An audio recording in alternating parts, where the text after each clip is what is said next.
Hi and welcome to this rather impromptu stream. I noticed early when I got back from work that Blizzard had been tweeting about some changes they're going to make to Azerite gear. So I was obviously going to do a video. In fact, there were two videos emerging here. And then I remember, actually this is Soul So Breezy's fault, because I remember him tweeting that he was doing a video on it. Of course, everyone will be doing a video on it, and it's fairly big news.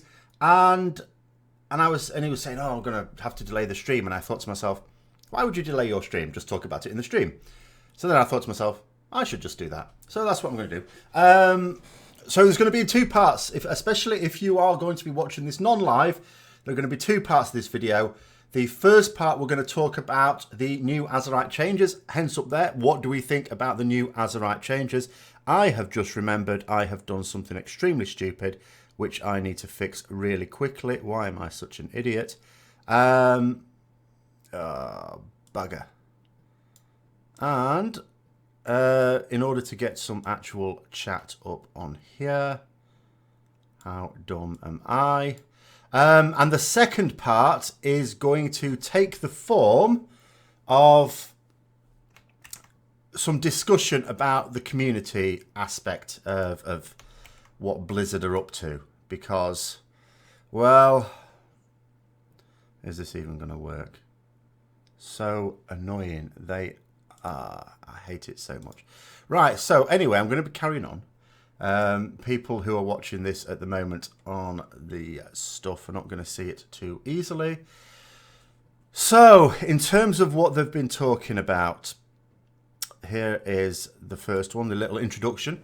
So this comes on the back of a few other things as well, but that's for the second part. It says, thanks all for the continued feedback and discussion around Azerite armor system. We've been following the community discussions closely, and the system team has been focusing on making some improvements as their top priority. I've got some updates to share on our current thoughts as well as some upcoming changes. So, first of all, in terms of what he identifies as the key problems, basically, they've said, first of all, overall availability. I mean, this was a key issue. Obviously, I did a video on this as well.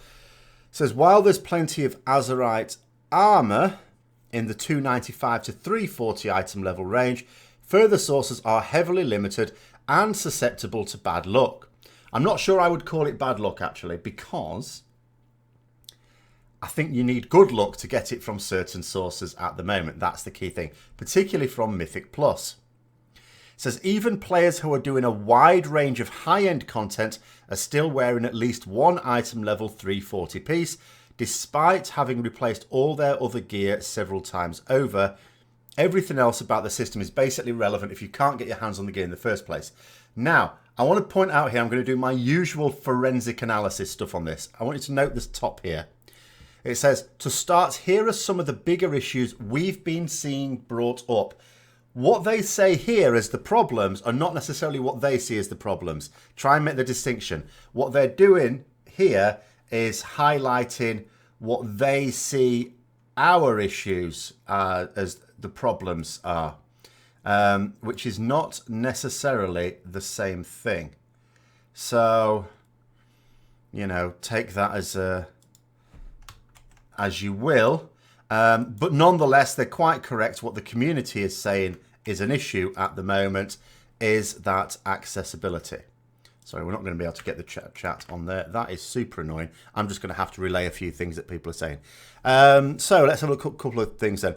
What if instead of messing around with the Azerite armor, oh, this is a good way for me censoring you. I can replace swear words. What if instead of messing around with Azerite armor, they focus on making the game at large good instead? Well, that's subjective, isn't it?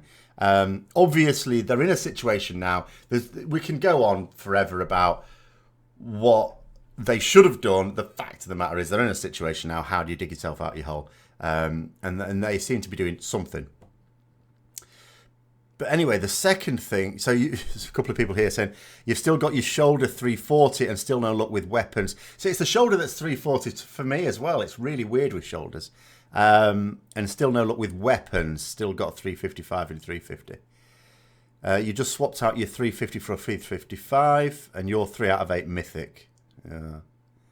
Well, anyway. I mean, see, for me, you could argue I'm quite lucky out of it. I've got a 385 helm and a 370 chest. I actually got two 370 chests.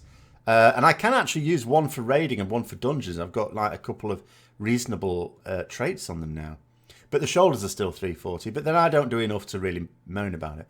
Anyway, the second thing that I'm talking about is lack of agency. When items do drop, it can feel like you're not really given much in the way of options. You can choose whether you want this to be a fire or a frost piece or a versatile one with a generic trait, but that isn't necessarily an interesting choice.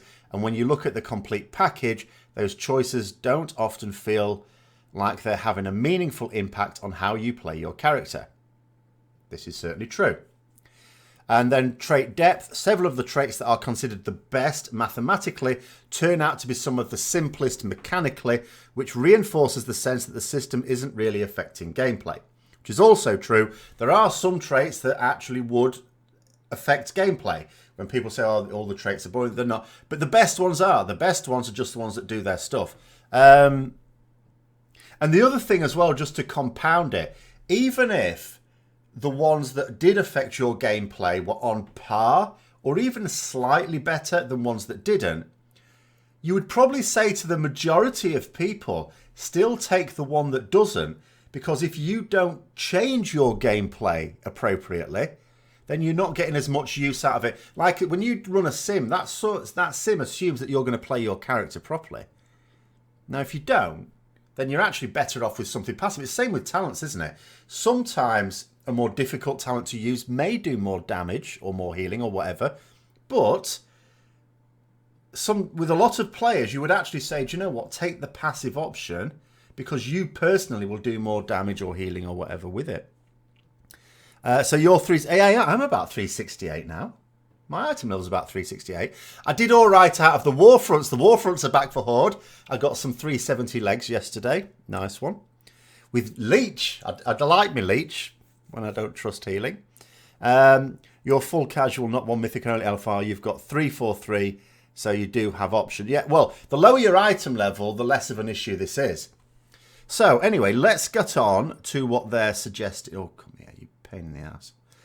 Let's get on to what they are suggesting as the solution. So three solutions. Solution 1. We need to make Azerite armor more available for all types of players through a method everyone can utilize. So we're actually looking at emissary rewards for that. The plan is to make Azerite armor rewards from emissary quests scale all the way up to 370 based on your item level, which gives everyone a new reliable source for appropriate gear. Further on, we're looking at making some further improvement. Blimey, further twice in the same sentence. Never mind. Improvements to the way emissaries reward gear, but getting more Azerite armor in your hands is the higher priority for the immediate future. So in other words, the stuff they're going to do really quickly and stuff that they're thinking more long term, which is fine, fair enough. Now, onto the issue. This is where I would really like people to say what they think of this, because I know there's going to be two contradictory reactions to this. So, getting up to 370 item level gear from emissary caches. Now, it does just say Azerite armor. It's not talking about all gear. It's not suggesting you're going to be able to get 370 in every piece from doing world quests. This is specifically the Azerite armor, and specifically for doing the emissary quests, not when a world quest simply rewards that. Now, so we've got a comment here. Emissary 370s basically devalue heroic Uldir. Now, that is a comment I know I'd expect. Here we go. Here's the thing. I saw a couple of comments side by side in the forum thread on this. First one was saying, please don't make farming world quests for raid gear a thing. It sounds like a terrible plan to me. And I know there's going to be people who are going to look at this and say, this is actually, the people who need the 370 gear are the people who are going to be doing heroic Uldir.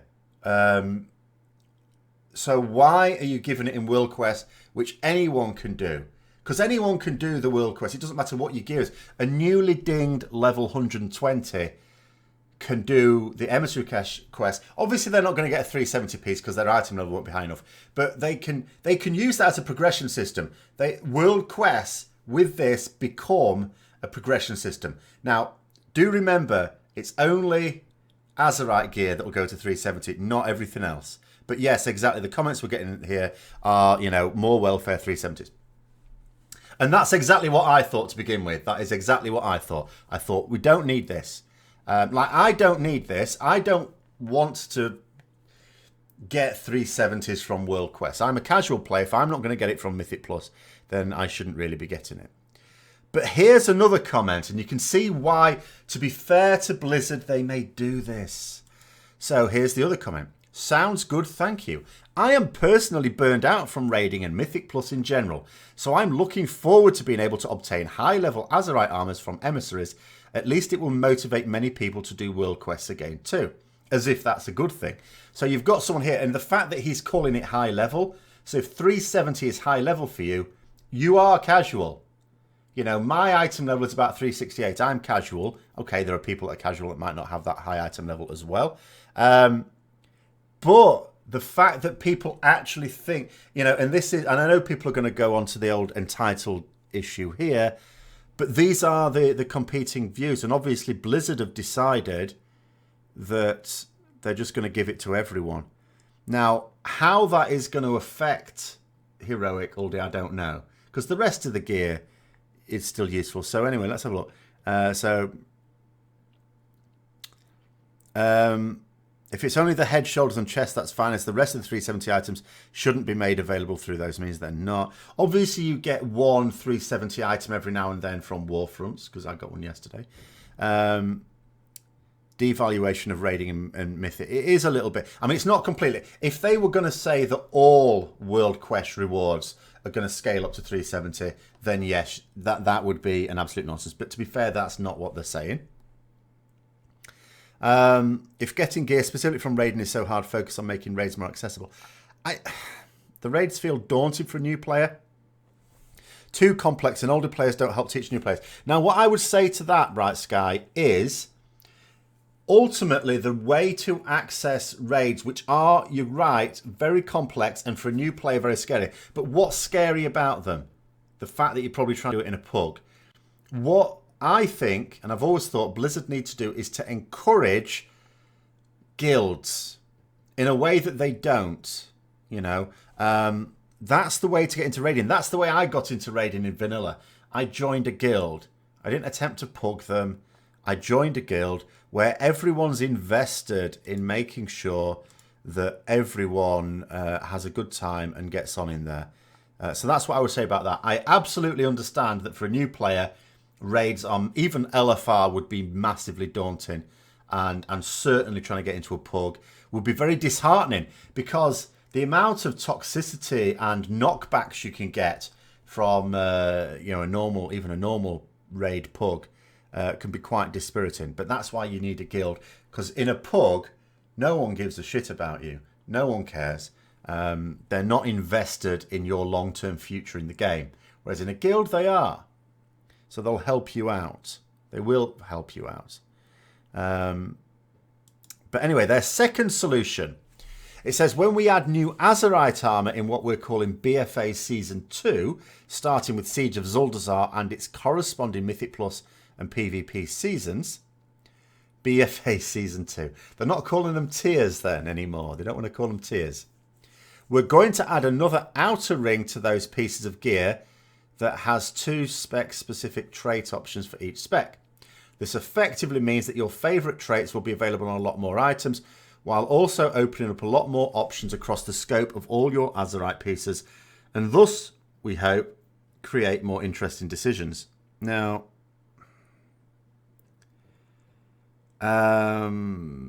my first thought about that was this is a bit like in Legion.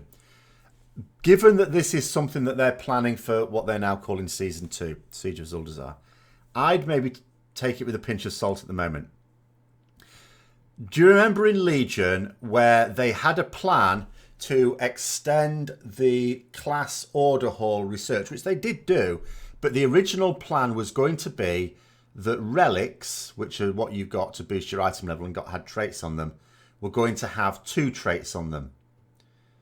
And that was eventually dropped as a crap idea. Because this is quite reactionary, you know, it looks like they've only just maybe thought of it. I'm not saying they've thought of it and just put it in a post. I'm sure they've kicked it around for a week or so. But because it's relatively reactionary, they may decide afterwards that it's not going to be such a great idea either. Because this sounds exactly like the Legion Relic situation. And then they refined it later on and it came out for Argus, didn't it? So I'm not sure realistically how that's going to work. Because, again, when you put 2 on there, you create a situation where if you get your bis and second bis on a piece of gear, and someone else, it's just like maybe it's their bis and worst trait or something like that. There's going to be an awful lot of situations where it's, for some classes it might be great and some it's not. And that was always going to be the issue with the double trait on the relics in Legion. I see the same problem here. You know, because the problem that happened in Legion was that Blizzard refused to acknowledge that some traits were better than others until way later on. Is the same thing going to happen here? Are they going to stubbornly insist that traits are, once they've finished tuning them, which will probably take 2 years, then they're going to be pretty much equal? So it doesn't really matter, but in reality it does matter. You know, and if especially for raiders, poor old raiders, because there's very few Azerite gear pieces available in the raids, even in, you know, in the next tier, which collectively will have more bosses, so in theory more pieces available. You've still got limited number of pieces, and if one particular class has a piece in each slot where it's their double bis effectively, and there's other classes where they don't get any double bis and certainly not 3 of them, that's going to piss people off, isn't it? So they need to give people like you something to do that you're never going to push Mythic Plus. So a 3-star item is nice to see that you're not taking anything from high-end players to get that. Well, I think the argument is not from high-end players in terms of Mythic players, but there are people that do Heroic. There are people who progress Heroic raiding. And remember, it's not even like Azerite can Warforge or Titanforge. They're doing Uldir to get 370 pieces. Joe Bloggs is getting 370 Azerite pieces from doing World Quests. That's the issue with it. You say you got into raiding through a guild, however it turned into a sour experience as experiences in guilds can. Well, they can, but you just try a different one. Getting yourself into a decent guild is way better than even the best pug. It will end up being cookie cutter best sim again. Well, yeah, exactly, except you'll just have to keep simming it because Blizzard will keep tuning it. That's the problem. It's such a mess. They will keep monkeying about with it. They'll keep fiddling with it and fiddling with it and fiddling with it. It's almost like, if anyone's seen it, you know, the episode of Father Ted where he's got a little bit of a dent in the car and he tries to tap it out and he ends up wrecking the whole car. I advise you to go and see that if you haven't seen it before. That's what it sounds to me like. They're going to tinker and tinker and tinker until the whole thing is just useless. The second relic trait in Legion was such a pain, you hated it. Well, I mean, they didn't do it. Well, they sort of did do it in the end later on, but no, they were going to just do it onto normal relics. It was going to be far worse then. But anyway, being the devil's advocate, you feel that if they implement this properly, it could somewhat mitigate or fix the issues. I think it would certainly mitigate the issues. Obviously, doing this is better than doing nothing. I absolutely agree with that. I just don't think it's the best solution, but I think it's definitely better than doing nothing. Seems to me that Blizzard has a few people in their offices that control far too much. The choices they're making are clearly devoid of feedback and not thought out. Well, that's exactly it. In fact, I'm actually going to go back to I'm just going to go back to this comment where it says, thanks for all the continued feedback and discussion around the Azerite armor system. We've been following the community discussions closely. Now, I have a bit of an issue with that statement because, if you recall, Blizzard's defense, when we suddenly found out we were only going to get 1 cache every single week from Mythic Plus, there was, oh, we didn't realise you thought you were going to get more.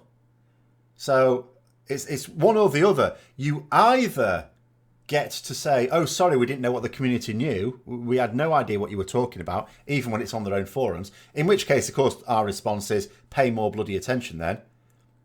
But if you're going to say things like, we follow the community discussions closely, you don't get later on to say, oh, sorry, we didn't think you meant that. No, don't. They're so inconsistent with these things. I don't know who they're trying to kid. And then their third solution, anyway, says we're also going to continue to work on the individual traits themselves. Yes, that's my fear. We've done some basic tuning so far. My God, and it is basic. But we're taking the lessons we've learned from these first iterations forward. What lessons exactly have you learned was my response to this. And Tides of Vengeance, which remember is patch 8.1, will bring new traits into the pool that reflect that. Now, this is what I've said before. I strongly suspect that in patch 8.1, the traits that they accept can't really be tuned very well. I think they will just elbow, because it gives them a cracking opportunity. In patch 8.1, we always expected new traits and we always expected old traits to disappear. So they can now decide, okay, which traits are just not working, get rid, get some new traits in, and then hopefully it'll be a bit better. But I just think the concept of the whole system is too troublesome. We'll bring new traits into the pool to reflect that. Our goal is to make the more generic traits be decent middle of the road options for when you want to use a single piece for multiple situations, such as I say Mythic Plus dungeons, because there you do want multiple situations. You want it to be good for trash. You want it to be good for bosses, because even on especially on something like Tyrannical, you really want something that's going to be good on the boss, but you can't ignore the trash either. But make sure the spec-specific options, which are generally the more interesting traits, win out in their respective environments. So, and I think that largely is going to mean high-level PvP and raiding, rather than dungeons, because in dungeons, of course, you can't switch. In a raid, you can switch from fight to fight. You can't in a dungeon. So I think what they're going to suggest there is that the traits that are the more involved are going to do the most damage. My worry is, are they even capable of doing that? Because they haven't really shown that they're capable of tuning so far. Not even getting them close. Why not remove Azerite and go back to tiers? Because they'd lose so much face. This is a core part of BFA. Remember, this is one of the key features that was announced at BlizzCon when they announced the expansion. That makes it a core feature. They cannot shelve a core feature. The last time they did that, and even then it wasn't on this level, was in WoD. And of course that's gone down in history as like the worst expansion ever. Even though I liked it. But never mind. So yeah, there's zero chance they will abandon it. Change it, yes. And they can argue, you see, if they make a significant change during a patch, they can always argue that it's part of the normal evolution anyway as you go through an expansion. You like the idea of another ring of traits? What specifically hacks do you like about it, though? Because I foresee problems. Unless they acknowledge that raiders in particular are going to want certain combinations of traits, there's going to be problems. If they do it randomly, some classes are going to win, some are going to lose. Because it's a bit like when we had tier gear, some classes would look at it and go, oh yeah, I really need my 4 set, it's amazing. Some classes would look at it and go, well, I'll use the 2 set, but I can't be arsed with the 4 set. I'll just get some decent off pieces. And some people didn't care about either of their set bonuses. Now, the same thing might happen with Mythic Plus, only... not Mythic Plus, baby self, Azerite gear, but it's a core part of the progression now, in a way that tier gear wasn't so much, because that was really just for the raiders. It feels like the Mythic Plus chest is tuned to give gear for slots that you have 355 in. You've only ever gotten gear for slots you have 3. Oh no, it doesn't work like that for me. No. I've got I've had an item that's been a massive upgrade. I've been an item that's had a small upgrade. So I think you've just been unlucky there if that's happening.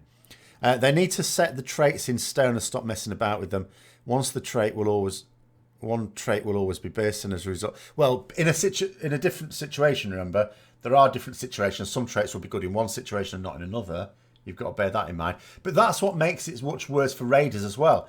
Because it's like there'll be a BIS trait for Talok. There'll be another BIS trait for not so much a mother, because that's quite a similar fight in many ways.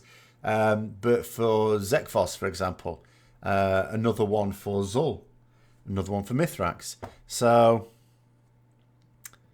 at the very least, raiders are going to want 2 pieces per slot, one for strong single target and one for good AoE. But in reality, there's little subtleties as well about, you know, one that's going to be good for the burst and one that, or that just gives them raw stats, and another one that is good for putting like dots on things maybe, because then if you've got multiple targets, you're going to switch between.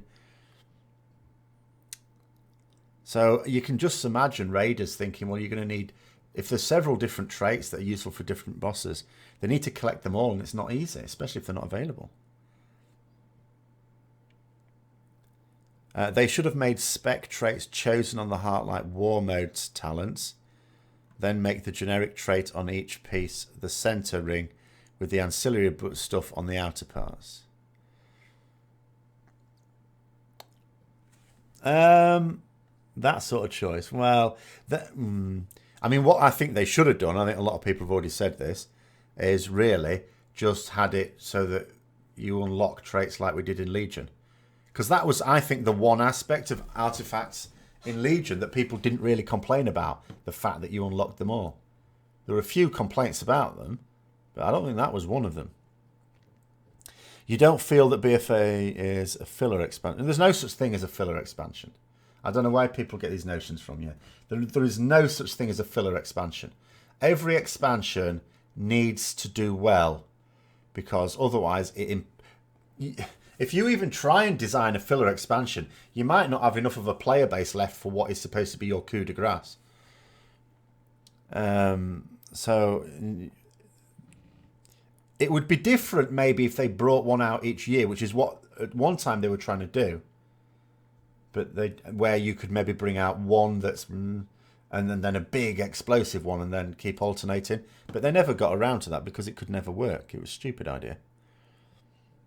Let traits and talents level up with the heart. Well, that's exactly what Hikili said, isn't it? So you get a piece of gear, you've unlocked the traits, but it's your neck item level. Not determines when they unlock, because they're unlocked. It's your neck item level that determines how powerful they become. So they scale up in power according to your neck item level. And yes, that would be because you'll notice, right? If I go back to the problems they pointed out, I don't want to go on forever on this. But where the hell is it? I don't want to keep going over this, but remember, this isn't what Law is saying that Blizzard agree with. These three problems. He is saying that these are the problems brought up by the community, but he's missed one out.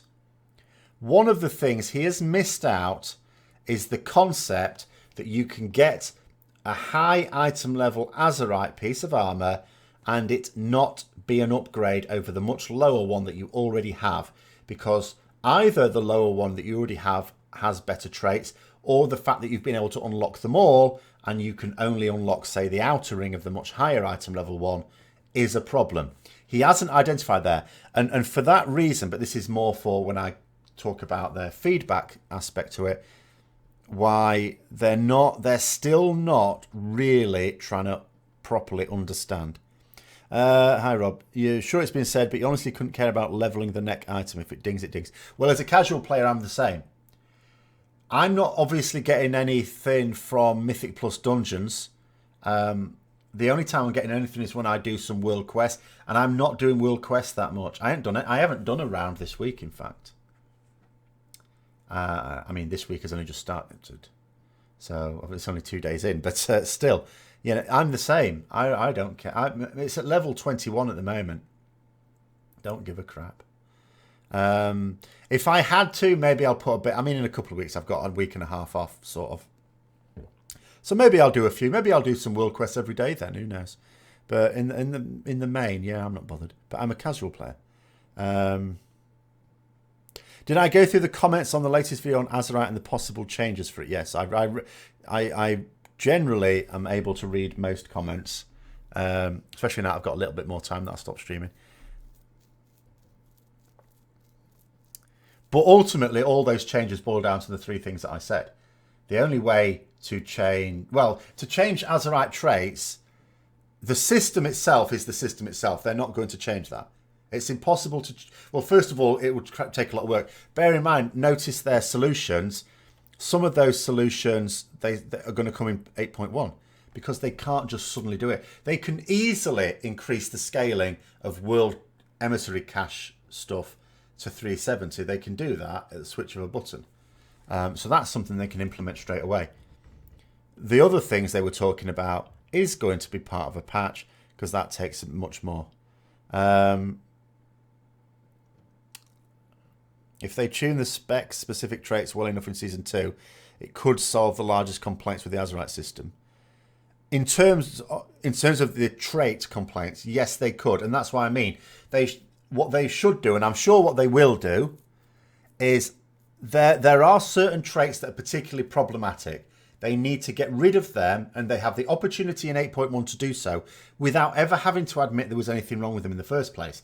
Because they can just excuse it as, oh, well, we would naturally in 8.1 get rid of some traits and bring some new ones in anyway. Because that's perfectly true. That's totally valid. So they can easily do that. They can absolutely in 8.1 improve the balance of the traits. Whether they can go as far as doing what they said they want to do, was that response 2? Oh, no, not that one. Which is... No, not that one. To make the more involved traits do more power, you know, or whether it be healing, DPS, whatever. Yes, they did say the new ring isn't coming to the Raiders. I mean, that couldn't be. That's something that has to be developed. I don't think they could just hotfix that. I don't think that's a quick thing to do. But I do have my concerns about that. Some sort of coupon that re-rolls the traits on an item. No, they'd be going to a whole messy area if they did that. If they do a thing where they're re-rolling the traits, then all of a sudden they're not fixed. The whole point of Azerite gear, they said this at BlizzCon, and this met with the approval of the community before we knew how everything else was going to work out, was that they are fixed, i.e. farmable. You can target them.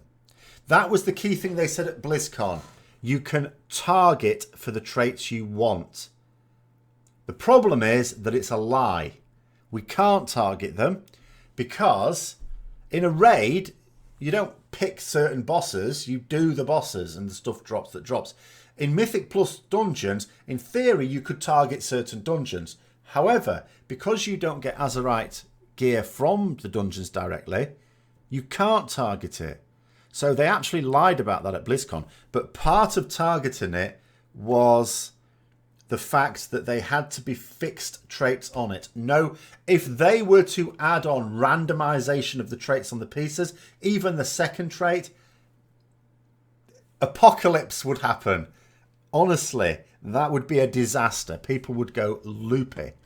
They're trying to stop us going loopy, not make us even more enraged. So what we'll do, just a few minutes, we'll just try and get some last little comments on this. And then what I need to do is to discuss the second part of the video, which will be what I think about Blizzard's way of dealing with it, basically, the feedback aspects of it, for which I've got some proper little rants things to say. So no, Flyfer, you still can't target them. That is the problem. They promised that we could target them in BlizzCon. We can't target them at all, in any sense. The only content that anyone can do where you can reliably know which pieces of Azerite are going to drop, if any drop at all, is Uldir. And with that, you don't target bosses, you do the bosses. Largely in a set order. So, pet battles, don't even talk to me about pet battles.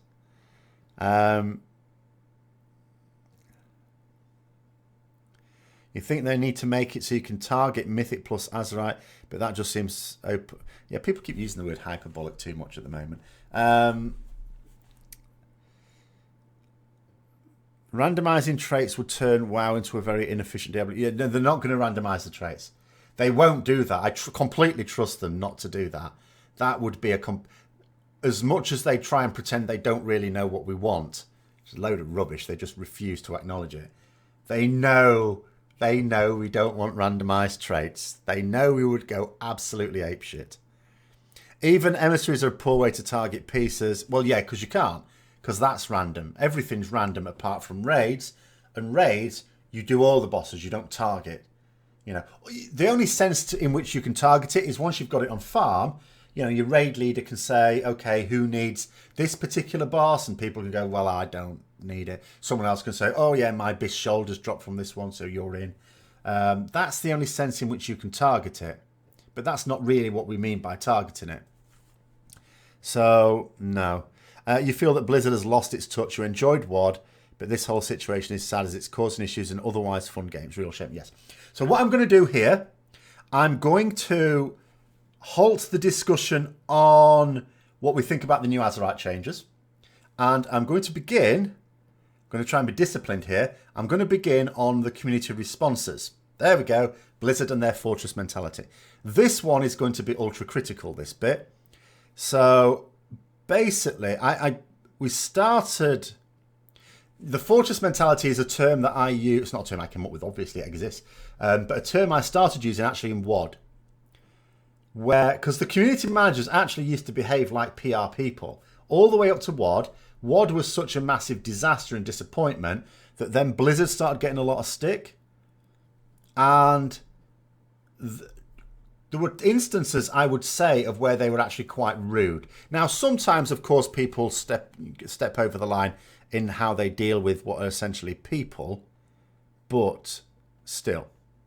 Now, there is one last little thing I should really say before we go properly into it. And they did post a few little notes after it. So in terms of the Azerite thing, it does say when Siege of Zuldazar opens, loot from other sources will also increase in quality. So BFA Season 2 PvP rewards will have 5 rings, as well as Mythic Plus drops from existing dungeons, etc. Those rewards will be higher item level to reflect the new season. So that's, we'd guess that anyway, but they're just confirming. Emissary Azerite armor still scales with your item level. It's just not a flat increase. The goal is to make sure that if you have a high item level, regardless of the source of that gear, you have a reliable source of comparable Azerite rewards. The reason we chose emissaries for this is because it's an issue affecting a wide range of players. I would disagree on that. It says not just those who are clearing Mythic Plus dungeons. Adding them to Mythic Plus would indeed be a great solution if you're a player who's already focused on completing high-level keystones, but doesn't really help people who just want to stick to raiding or PvP. Emissaries are accessible to everyone. The problem with that is, of course, also accessible to people who are not doing high-level content. And 370 is just the current Azerite cap for the hotfix we're working on. When Season 2 begins and the overall quality of rewards go up, that cap will increase. So just to finish off what they were saying there. If they knew what we wanted, they would tie more things to cosmetic unlocks. Well, exactly. I keep saying this. But here's where I think there's something really, really strange going on. And I hate to bash an individual person. However, I do note Blizzard's PR is expleted, deleted. It speaks to a lack of leadership and training. I don't care what WoD was hard on you. You do a good job or you're fired. Get people who do their job right, not act like a child. Well, I couldn't agree more. And I can't understand why when a particular person who is always seems to be the person who discusses these things, mentioning no names, starts riling people up that he is then also the person that engages in this, as if he's the only community manager, which he's not. Now, people have been talking about J. Allen Brack becoming president of Blizzard. Now, here's something I want to point attention to in the letter from Mike Morheim. It says, Jay is an inspiring leader who has shown unwavering commitment to Blizzard's community in his 12 years with the company. Now, that, to me, is a bit of ironic timing. At a time when Blizzard are being criticised for their behaviour towards the community, I would, without saying anything critical about Brack himself, nonetheless, he's been in that position of leadership. I query exactly what some of you are saying here. Why on earth are the community managers behaving, and I don't, when I say managers, because it was managers during WoD, now it's calmed down because they're not getting shit all the time. I think it's calmed down a bit, but, you know, one particular person still is super butthurt about the whole thing. In any other company, you wouldn't... the whole point is, yes, you work for the company and you've got to present the company's point of view. You don't do it by being rude to the customers. Even if those customers are being rude to you, that's the point. So let's have a few little comments here. Had a solution where you would target a specific dungeon, perform unique value, Mythic Plus with total value, based out of the conquest point, unlock, continued. Yeah, but the thing is, targeting done, just to finish off that one really quickly, then we're definitely going to just focus on community stuff. Targeting has its own problems, which I did discuss in that last video as well. So let's have a look. Blizz has too much money for their poor PR to be acceptable. No, I don't agree with that. There are companies who earn way, way more than Activision Blizzard that actually have proper PR departments. And, you know, there are companies that properly treat their customers and employees like shit, but they're very good at smoothing out public rows. So it's nothing to do with the money. It's the leadership. It's 100% the leadership. So J. Allen Brack, even though I'm not going to have anything specific to criticise, the fact that he's been in that position means he is responsible, ultimately. You would like to see them limit the item level of the emissary by the raid difficulty you are or playing it. We can't do, well, PvP rating, yeah, or Mythic Plus, yes. Okay, well, they could do that as well. But that just sounds unnecessarily complicated. Even your average casual can get Lucky Titan Forge. It's not hard to imagine someone doing low Mythic Plus dungeons could get 350 plus item level across their other gear. Well, this is another thing, isn't it? I mean, I don't really care about the casual players. I mean, I'm one of them. But when you've got people who are doing the high-end content, mythic raiding, high-end PvP, high-end Mythic Plus dungeons, and they've still got 340 helm, chest and shoulders, as some do, just out of sheer dumb luck, that is dragging their item level way behind. And that's just unfair. And actually, that's potentially worse than the difference between someone getting lucky and getting 2 bis legendaries in Legion and getting 2 crap legendaries. It's not acceptable. And the fact that Blizzard talked about the fact, oh, well, eventually it'll sort itself out, is also ridiculous. So let's look at a few little comments that I wanted to talk about. So as part of that thing, what Law then said is, we agree that those issues need to be resolved. So here are a few changes we're working on. That was in the middle of all those posts I've already gone through. To which I initially thought, oh, you agree with those issues now, do you? Because 2 days ago, you didn't seem to agree with them at all, or even acknowledge them. You also feel like on the Twitter side of things need to be corralled, saying my Twitter opinions are my own and then attacking players in the game makes you represent your customer. Well, everyone does, of course, represent the company. And I have to say, there is a particularly interesting tweet on Law's own Twitter. Remember, it's his own Twitter, a couple of which I've got some sympathy for, and one of which is someone actually said, if these opinions are your own, why are you putting down which company you work for? And he retweeted someone else saying it, but basically they have to. They are required to. So that's not their choice to. So we have to give them some, benefit of the doubt there. Right, so another little comment. All of these are from the same person, of course, okay? Again, mentioning no names. So it says, thank you to everyone making the effort to discuss this in a constructive manner. Bit passive-aggressive there. Rest assured that I'm taking all of your feedback to heart. Which is not, of course, because as I say, out of those 3 problems he identified, he missed out one of the big ones.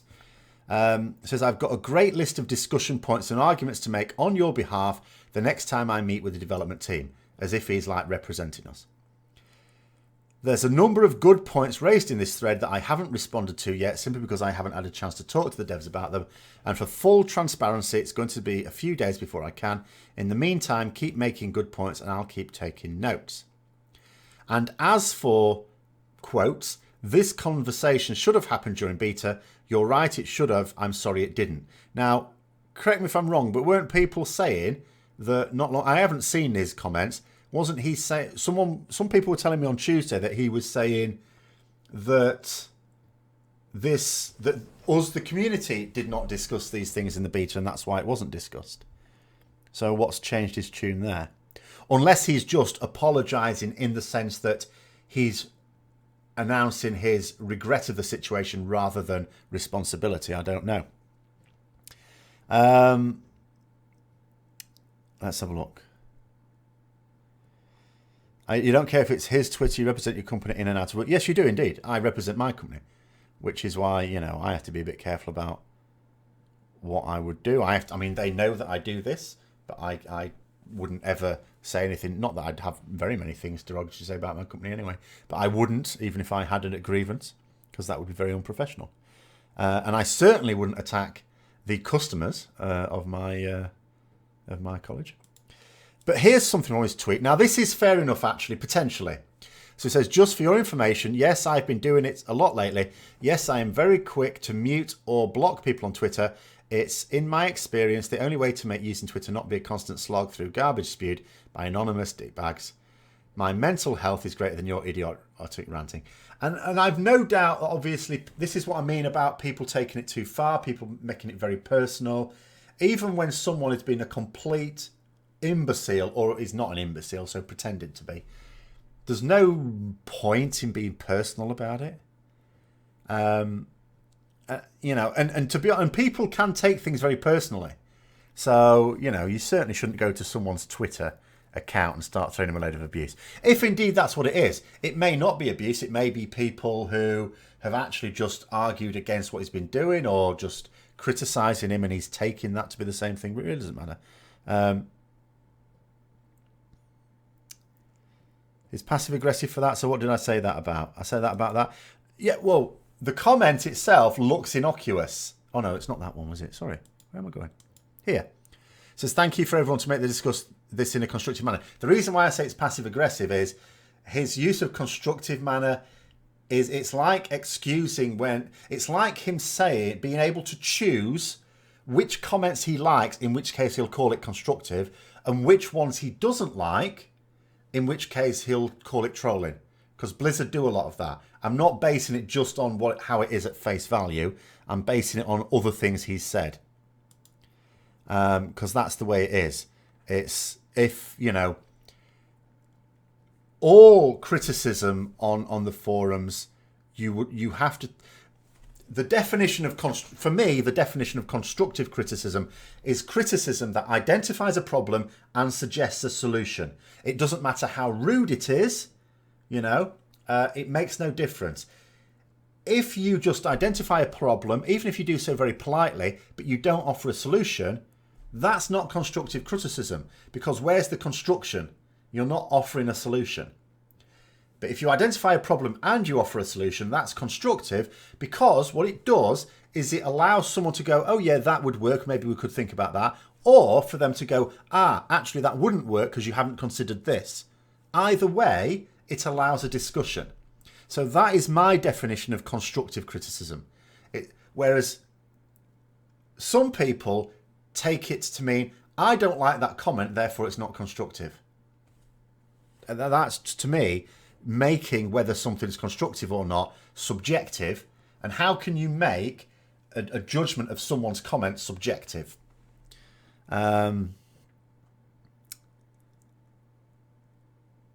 People don't need permission to be upset now. Well, let's have a look. Blizz CS need to get some good lessons on how to take banter. Well, or just to ignore things. Anyone who goes on the internet is going to get a certain amount of grief. I do. Not as much as them, of course, because it's not on the same scale. But, I mean, what about the much larger YouTubers? They must get shit all the time. You just wash it off. Ignore it. Doesn't matter. Who cares? If you don't like a comment, just ignore it and move on to one you do like. You can agree that solution-based feedback is good. Screaming it while flinging poop at the building is not. It makes no difference to me. I don't give a monkeys. Whether it's rude or not. Some people get very upset about things. Yes, it's silly to get upset about a game. But at the same time, it's a game they're paying for. So, is it? I don't know. I mean, some people do go overboard. But you just have to accept that. Some people take things a bit too seriously. What do I think of J. Allen Brack? Almost nothing. I know very little about him. The only thing I've been able to say so far, as I say, is the fact that he had a leadership role in World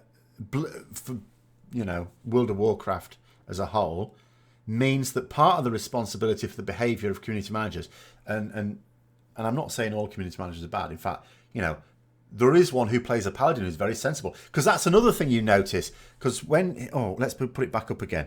When he talks about anonymous dickbags, it has to be said, you know, because when Blizzard say, oh, we didn't realise the community felt this way or something like that, they might almost be suggesting, well, if we don't see it on our forums, how would we know? Well, they are on their forums anyway. But they know anyway. You know, they're scanning Reddit, they're scanning class discords, other WoW-based discords. They're everywhere. They're in MMO champion forums, WoWhead forums. They are everywhere. It's just that in a lot of places they're anonymous. They don't really talk. But there's a developer and a community manager that frequents the Paladin Discord, and they're perfectly open because they don't get a load of shit, because, of course, it's a great community in the Paladin Discord. When will Ian step down? No, he shouldn't. And you shouldn't wish for someone to step down either. I don't wish for Law to step down. I just wish for him to stop doing what he's doing, but I blame his superiors because he needs direction.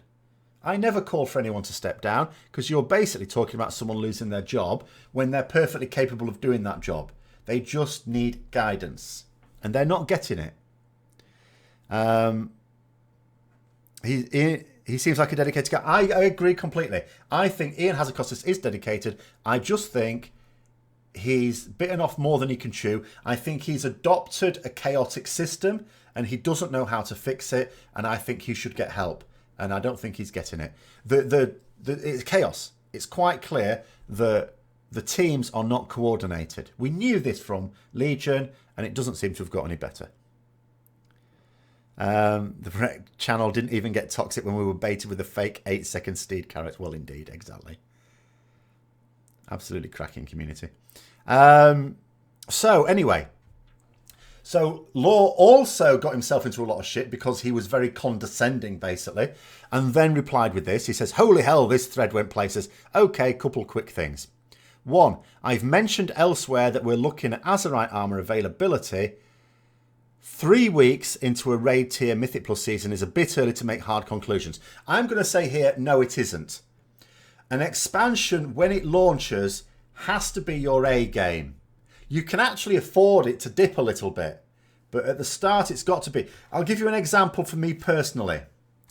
I quit the game early Wrath. The reason I quit the game was because went into Wrath of the Lich King, as a raider, as at that time, you know, well-ranked guild, and we just cleared everything. I got to level cap, we cleared everything. I hadn't even done all the dungeons. It took me longer to progress through the dungeons. And there were no Mythic Plus dungeons then. It was just dungeons. And that was appalling. All right, heroic dungeons. But that was appalling. I thought that was disgraceful. Every night we went to a raid and we killed the bosses, and that was it. So within a few days of getting to level cap, cleared every raid boss in the game. How dumb was that? So that was annoying. So I quit because the only thing I cared about at the time was raiding. And I thought, if this is, because that's what I thought, and that's what you would assume. I didn't know Ulduar was going to come out next and be awesome. I knew a raid called Ulduar was coming out. I didn't know how awesome it was going to be. And the same with, ICC. Obviously, there was a little one in between them that wasn't that awesome. But I had no reason to. Because the start of the expansion was so awful that I stopped. And the same thing can happen here. You cannot expect players to go, oh, it's going to get better later. Okay, yeah, I'll carry on paying my sub. No, what they should be doing is going, oh, it's going to get better later. Okay, well, I'm going to cancel my sub now. You let me know when it's got better and I'll renew it then. So, Law needs a vacation. You would have sent him after the first tweet that riled the community up.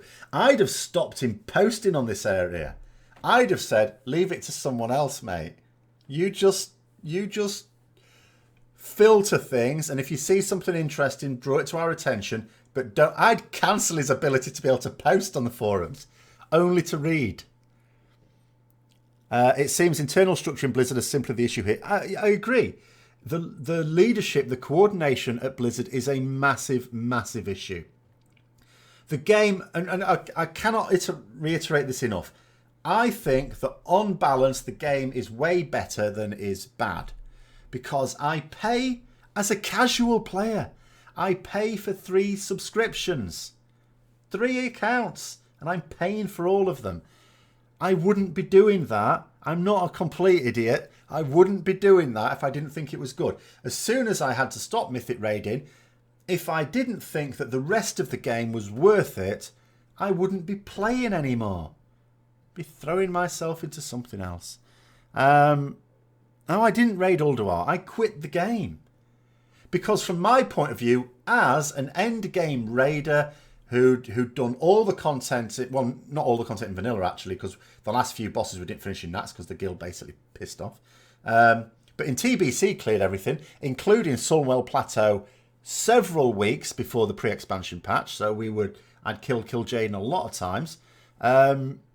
He never dropped my sword, but I did get the good trinket from Muru really early on. And anyway, so I got into there, cleared all the bosses in a few days, and then all there was left to do was achievements. So I thought, oh, is this what the game is now? Just totally casual. We just do the good players, kill the bosses in a few days, just like World First guilds, and then, not that even World First guilds did that in TBC. This is a much more recent thing. And then we just do achievements. Is the raiding now just achievement based? That's what I thought. That raiding now was going to be just based on the achievements, making it more difficult. And I thought, if that's what raiding is now, I'm quitting. Now, of course, that's not what Ulduar was, but that's because they didn't have a good raid to go at the start of the expansion. You know, and it cost them my subscription. Now, they probably weren't that bothered because, on balance, the subscription count was rising. Why 3 accounts? Because I have 1 account for my main character, I have 1 account for lots of my alts, because reasons, and I have a 3rd account which is on North American realms, mostly so that I can post on North American forums when I feel the need. No, they're not for ERP, I assure you. Honestly, the Josh Allen reaction seems similar to the Guild Wars 2 developer had, just a bit more rational.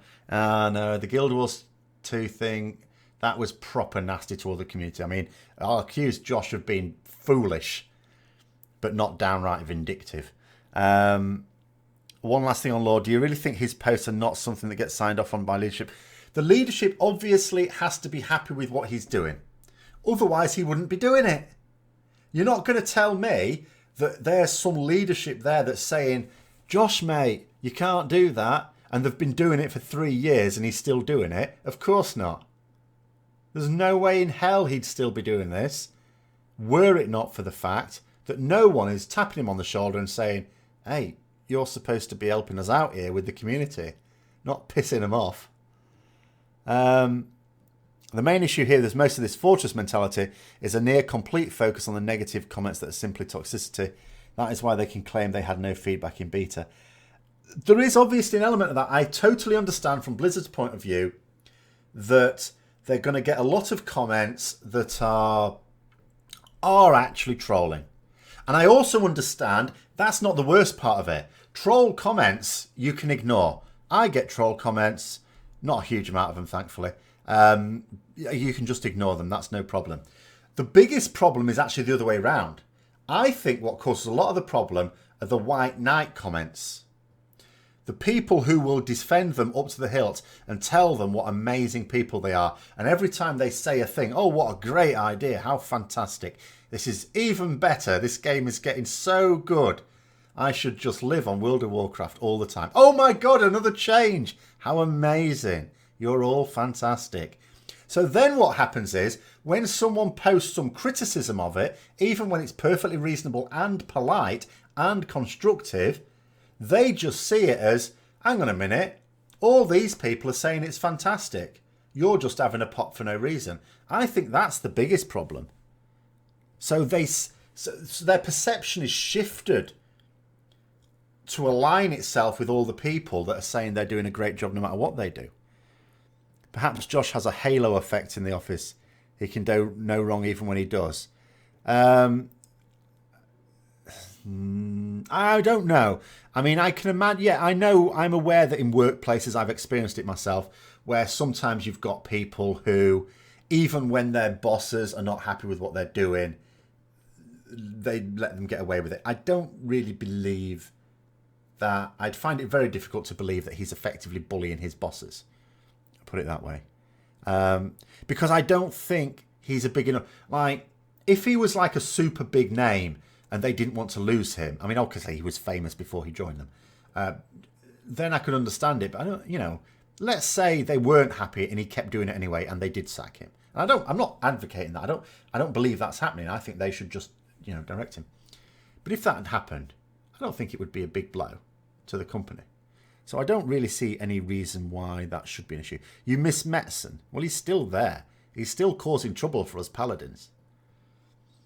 So what we now miss with Metzen is all the good things that he used to do, but all the bad things he used to do, which there were some, he still does. Is there a leadership, or is like everyone doing their own little sphere? I have no idea, John. That's an issue, isn't it? I have no idea what... All I do know is the leadership is ineffective. I don't know whether it even exists in any real sense. Seriously, all those MVP posters on the forum should be permanent, but you can't ban them. It's not their fault that Blizzard made a load of people MVPs who don't actually advance the... Because they were supposed to be shaking that up, weren't they? They were supposed to be shaking up the MVP system to be more representative of the community. And I don't know. I don't see any difference, quite frankly. I don't know. There are lots of things they could easily do, though, to engage better with the community. It's not that they do nothing, by the way. It's not that they do nothing. It's just really not enough. You can't have a situation where they can ever sort of say that this situation is news to them. The fact that they had no idea that the Azerite system that launched wouldn't be well received. If they actually genuinely thought that, there's something badly wrong. And if that is true, and I don't believe it is true, but if it were true, then that entire community management team should be ashamed of itself. But I actually don't believe it is true. I don't believe they're that incompetent. I just think, because sometimes you have to bear in mind, community managers sometimes have to take the fall for what is actually someone else's problem, because they're the public face. And it might well be the same thing with Law. Maybe he's so snippy at us because he's constantly... Because maybe he knows that there's problems with it. He plays the game. Well, maybe he does. Maybe he doesn't. I don't know. And maybe he doesn't like the fact that he's seemingly carrying the can for what is the fault of developers, or the development team, shall we say. And he gets snippy with us as a result. Who knows? I don't know what goes on in the inside. I can only guess. Wait, what happened to Law? Nothing happened to Law. And we're just discussing the fact that although during WOD, several community managers were a bit less than professional, I would say, he seems to have persisted in it since.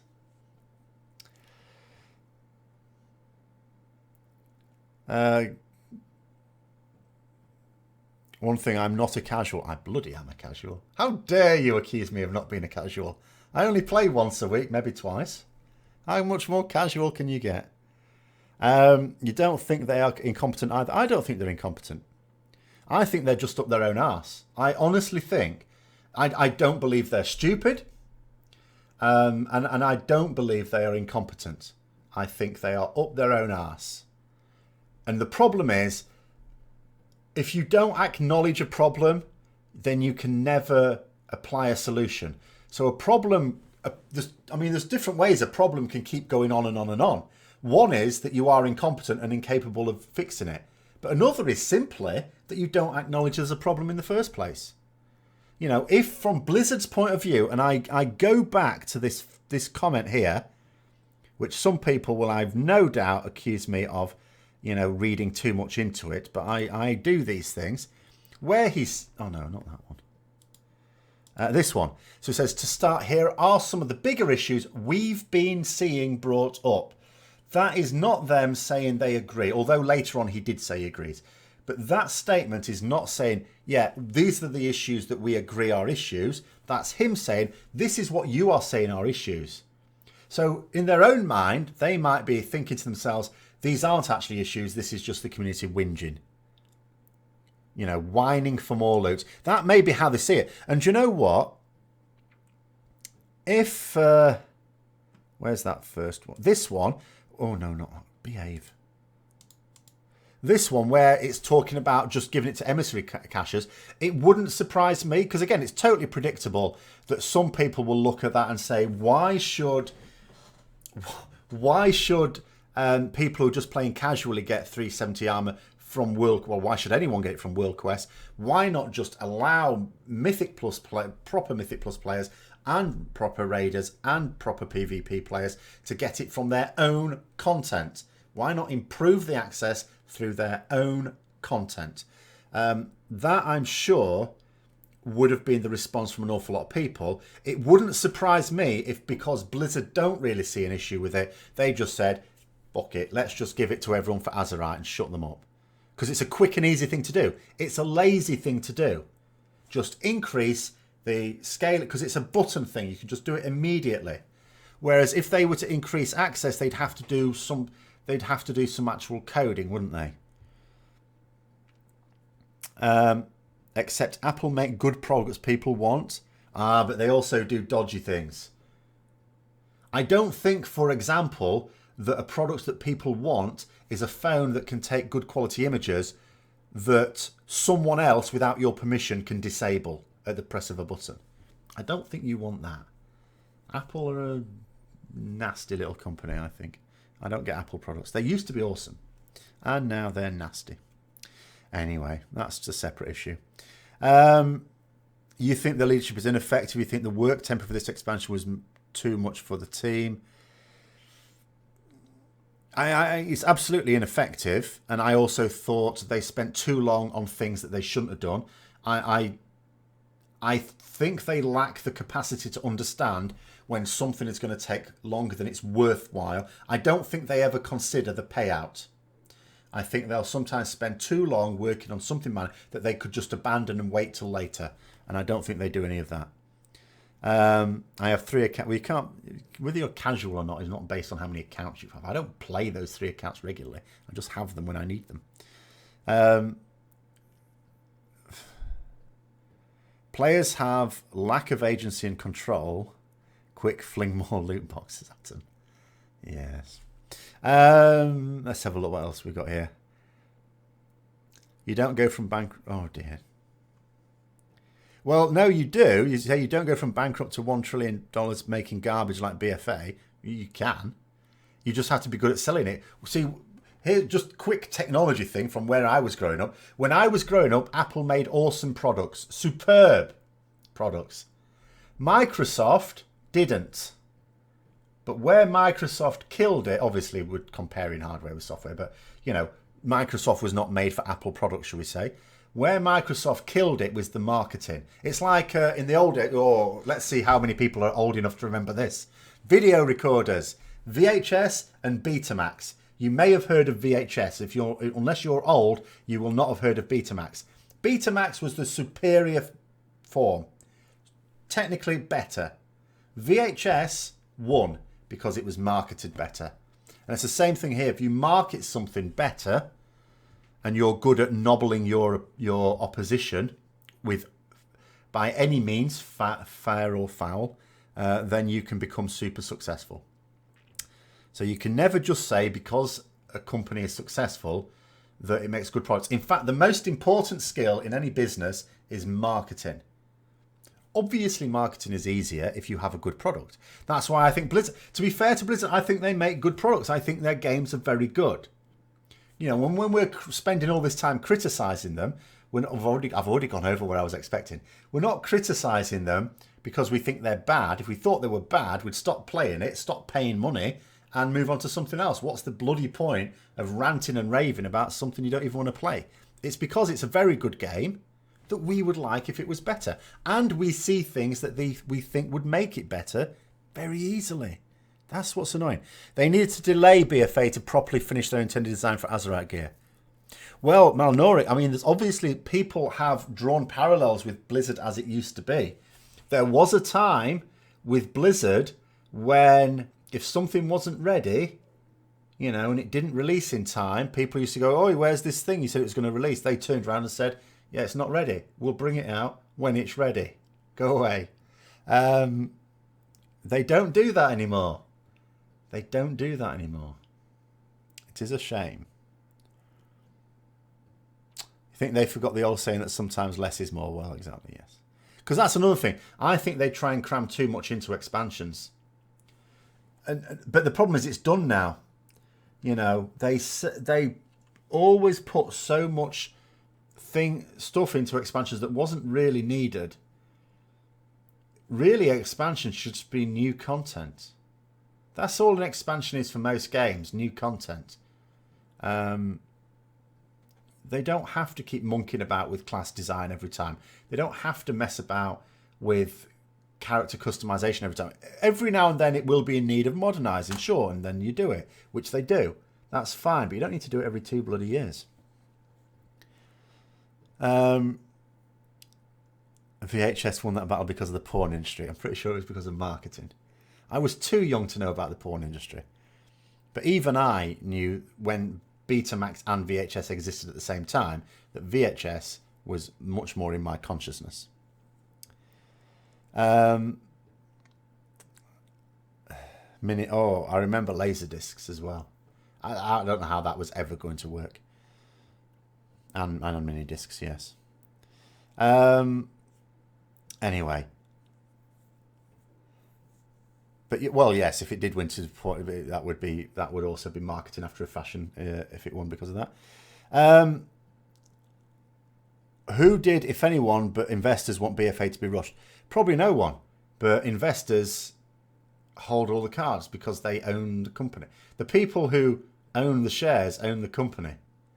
And all they want... You've got to remember, in a company, a publicly traded company, which I'm pretty sure it is, ultimately who controls a large amount of those shares tend to be investment groups and whoever's in charge of looking after that investment pot gets the say. And what they want ultimately is to make money. The game has to obviously be of a certain quality. You know, we know in the gaming industry, if they were to pump out something that genuinely was bad, like properly bad, as much as we might say there's certain bad things in it, if it actually churned out a bad expansion, it would kill it off. So, and this is why I keep saying, I think on balance, the product is very good. It's just should be better. That's all. They set the goalpost that high for expansions, they can't put it back now. Well, yeah, there's a lot of things like that. It's like when they tried to take away flying. I would have been all in favour of it in theory. I don't like what flying has done to the game. I think it's better without it. But they had it in the game for so long. If they'd have just put it in for TBC where it made sense and then never had it again, it was just something for TBC, they'd have probably gotten away with it of just having it for TBC content. But they put it in. And then in Cataclysm, of course, they even put it in for all the old zones, apart from, obviously, Blood Elf and Draenei Land. So that was it. The genie was out of the bottle. There was zero way in which they could put it back. You know, there was no way they could get rid of flying again. No way. So, yeah, I mean, again, I sometimes feel sorry for the developers, because they've inherited high expectations from before. Or not so much, I mean, there's nothing wrong with inheriting high expectations. You know, greater expectations than you should otherwise have, I think.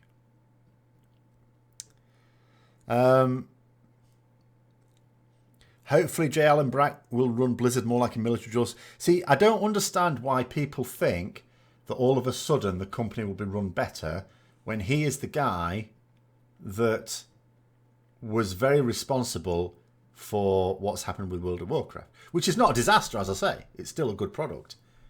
But all the things we're criticising it for, he had the power to do something about it, and in theory had the oversight to see. He is the one who surely his fault it is that there aren't the management structures in place or the leadership structures in place to allow for good coordination. So again, why do people suddenly think that he'll do an amazing job as president of the whole of Blizzard? I don't get it. Not that it matters to me personally, because the only Blizzard products I really care about is World of Warcraft or the Warcraft series, because hopefully there will be one after it. You love flying. Everyone loves flying. That's why we use it. But I think the game would be better without it, because it diminishes the world. The world is already fairly small. You can't actually make it life size, and it further diminishes it when you've got flying. But of course we all love it. It's fantastic. You know, I love cheesecake. It's not good for me. Don't start us on flying. If you could actually get to places quicker, you might be inclined to do more world quests. Well, exactly. That's another thing, isn't it? But the world quests, I think, are a bad way of getting us into the world as well. But anyway, that's a separate issue. I don't want to go too much off point. You think you do, but you don't go. Well, that's another problem when it comes to communication with the community. Ian Hazakostas will never shake that off, that you think you do, but you don't. That condescending attitude, even if that's what he thought, he should never, ever, ever have said that. That is just PR disaster. Complete PR disaster. Anyway, where else was I? Have I done that one? I've done that one. Oh, no, I hadn't finished this one. So again, going back to Law's comment. It says, but we're hearing that feedback and keeping a close eye on it. Hold on, let's carry on from the start again. So I've mentioned elsewhere that we're looking at Azerite armor availability. 3 weeks into a raid tier Mythic Plus season is a bit early to make hard conclusions. I've said it's not. Of how difficult it will be to acquire alternate sets over the next few months, because that's complete. Well, it's not so much that it's not true, it's just irrelevant. But we're hearing that feedback and keeping a close eye on it. Availability in Mythic Plus particularly is a regular topic of conversation. No shit, Sherlock. I've talked about that before, so I won't rehash everything here, and we're looking into it. What do you mean looking into it? I don't know. Anyway, 2. I noticed a few posts that seem to believe that Azerite traits are randomized when a piece drops. They're not. Each piece of gear has a preset assortment of traits to choose from. Most of you all seem to understand that already. Yes, we do. I just wanted to toss it out there for anyone who may not. Okay, whatever. And then it says, as a quick aside, I understand and appreciate that many of you are frustrated about the system. That's why I'm here. What, to increase the frustration? To get a better understanding of what exactly is frustrating people so I can present that feedback to the development team. Here's where I get really super annoyed with comments like this. I mean properly annoyed.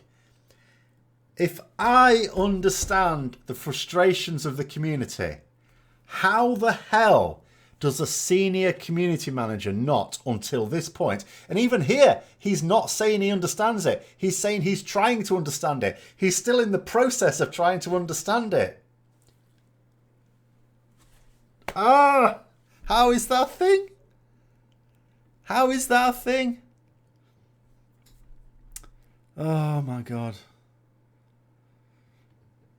World quests are worse than old dailies? Oh no, I think they're better than old dailies.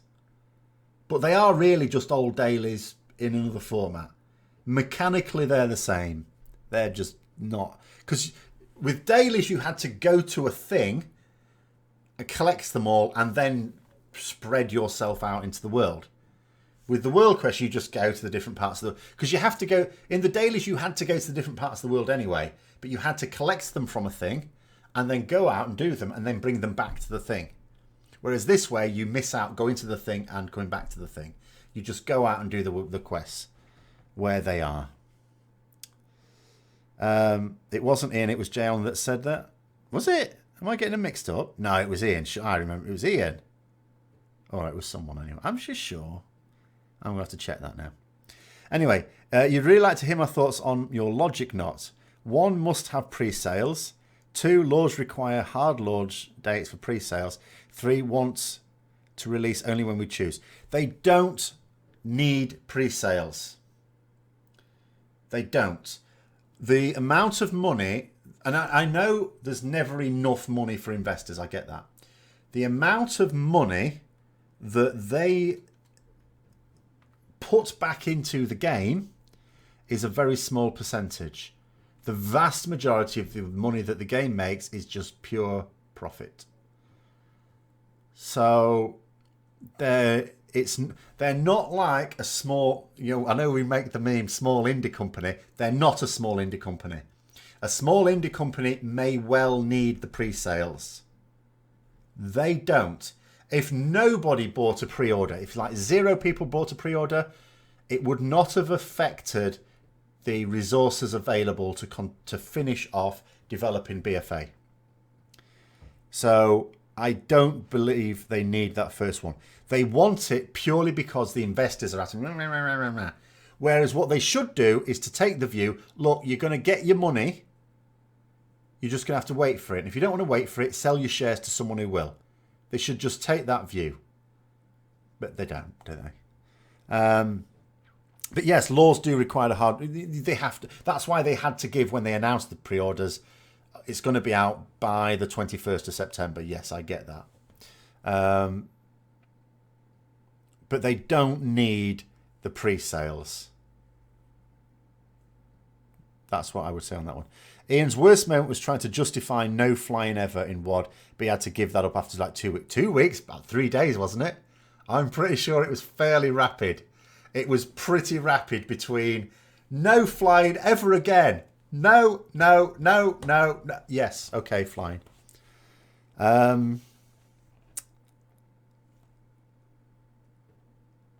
With dailies, you had the feeling of accomplishment. Did you? Did you really? As soon as I didn't have to do them anymore, I stopped. I hated them. I absolutely hated them. Activision Blizzard, decade plus old established company. They don't need pre-sales or startup capital. No, they don't. They have enough money to fund multiple expansions on the money they're making right now. Obviously, I know they exist to make profit. If you have shareholders, you need profit. And there is no such thing as enough profit. I'm not one of these people who would ever say about a business, oh, they make enough money. Of course they make enough money, because the people pocketing that money essentially are not doing anything for it.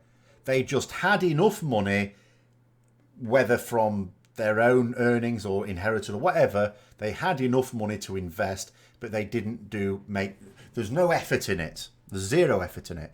There's a little bit of effort on the part of the investment banker who has selected the appropriate company to invest with as part of that portfolio, but they're not actually doing any work for it. But nonetheless, yes, I know from that point of view, there's no such thing as enough. But in actual fact, in practical terms, there is. And as I say, I would just like to be harder with these shareholders and just say, look, you'll get it eventually anyway. And if you want it right this minute now, well, you can go and sell them. As I say, sell your shares. The current compromise with flying, you think works really well? It works quite well. I mean, the problem is it's quite binary, isn't it? You either have flying or you don't. So an actual compromise is quite difficult. I think this is the best compromise you could achieve, so I'd give it that. Whether I'd go as far as to say it's a really good compromise is another matter, but I quite like the game as it is now. I will like it less when I've got flying. I will fly. Of course I will fly. I'm not an idiot, but I will regret it. Anyway. They had flying in TBC on. In TBC, it made sense, you say, because the shattered world of Outland, and you had bits of it floating around. So, yeah, you wanted to fly there. But they could have stopped it. They could have stopped it there and then. They didn't have to have it in Northrend. They could have designed Northrend in such a way that you didn't need it. But anyway, we're getting on to random Azeroth review type topics. Going to wrap this up in a few minutes anyway, because we've gone way over when I expected. It says they have enough money to develop expansions in parallel. Of course, the pre-orders aren't necessarily development. Well, they are, but the developing in parallel didn't seem to work too well either, because it sort of dilutes your... I suppose it dilutes your creative force. You could seed startup capital for other projects like Activision's Call of Duty from WoW pre-sales, you guess. But they still have enough money to even do that. If they had if someone come up with them with an awesome idea for a new game, but it needed a budget of $200 million, they could fund that. They could fund that. You know, $200 million and the game won't be ready for 5 years. They can do that.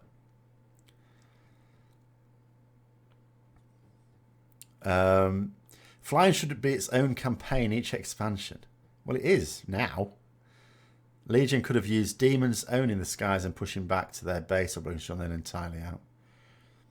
Anyway, never mind that. In the announcement about Mike stepping down, they say Alan Alden will return to oversee development on multiple new games. I wonder if that had any impact on BFA. Who knows? Because that's another issue, isn't it? Obviously, they're not above taking people off projects if they're particularly good. So we know that happened to start with World of Warcraft right at the start. They said when World of Warcraft was getting ready to go live, they were so pushed that they had to take everyone off every other game.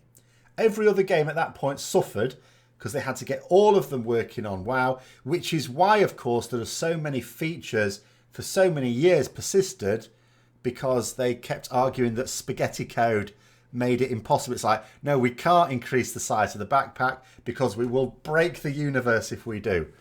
Because everyone was just doing things, bodging things together. The whole code was held up to with gaffer tape, and they couldn't do anything about it. If I fail to see why they can't drop pre-sales, no, I don't. I understand that investors will not be happy and that they hold all the cards. What I'm saying is, from a practical point of view, not a political point of view, a practical point of view, they don't need it in the same way that a smaller company will need it because they don't have enough money to finish the game off. A game like that needs pre-sales because it doesn't have enough to finish the development of the game, so it has to get some money in advance. I get that. Blizzard is not in that situation. The only reason why they have pre-sales is because the investors tell them to have pre-sales. I understand that aspect of it. It's just that from a practical point of view, they don't need them. But anyway, I'm going to wrap it up here because we're going to go into all sorts of weird territory soon. So, well, you'll have already seen it actually. If you've got this far and you're watching it non-live anyway, you'll have seen that I'll have put timestamps. But I'm going to put timestamps in. It might take me a while to find them from when we switch from one to the other. Thanks for coming on. This went a lot longer than I expected, but I also got a lot more people coming on than I expected as well. So that was quite good. Maybe I'll have to do this every now and then a bit more, because now I have some more evenings free that I'm not doing stuff. But I'll just do the last little comment here. It says that 6-month subscription offer for the mount was well timed for the next quarter results. Oh, little cynical comment. I do like to end on a cynical comment. So with that one, I will bid you all good night. I will see you some other time. Can I let you know in advance the next time you consider these? Well, I did. I decided, well, I saw the tweet from Blizzard for tonight, by the way, and then immediately made a thumbnail and announced it. But I only saw the tweet 2 hours before I did this. I just thought I was going to do a video. But there you go. We'll do this. We'll do this. But I will always give as much notice as I know, but it was a breaking news story at the end of the day. I mean, it may have come out about 18 hours ago, but for me it was breaking news because I didn't see it because I was in bed. I didn't see it until now, or 2 hours ago. But anyway, good night everyone, and until next time, I will see you later.